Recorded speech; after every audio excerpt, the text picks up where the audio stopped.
राष्ट्रवादी शरद पवार गटाचे नेते राम खाडे यांच्यावर प्राणघातक हल्ला झालाय।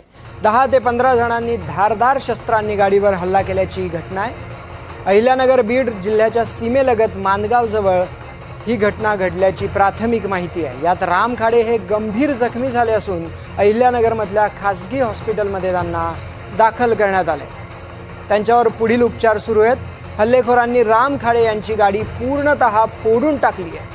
राम खाडे यांच्यासोबत 3 ते 4 जण गंभीर जखमी झाले आहेत। हल्ला कुणी केला या संदर्भात अजून माहिती मिळू शकलेली नाहीये।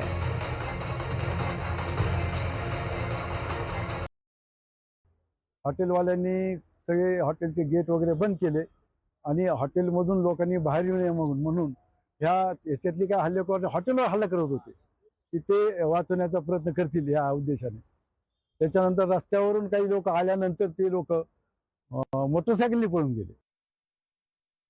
पूर्वी काही लोकांनी आमचं ट्रेस करण्याचं काम केलं, लोकेशन तुम्ही ह्या हॉटेलला जेवता का, त्या हॉटेलला जेवता का, अशी काही लोकांची आम्हाला अशा मित्रांना विचारायची, पण आम्ही ते थोडंसं लाईटली घेतलं आणि हा हल्ला हा आमच्या तालुक्याचे लोकप्रतिनिधी जे आहे त्यांच्या माध्यमातून झालेला आहे असं आमचं मत आहे।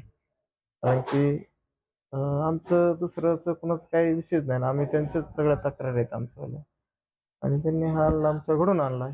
तक्रार आम्ही उद्याच्याला 2 दिवसात आता दाखल करू, उद्या किंवा परवा दिवशी।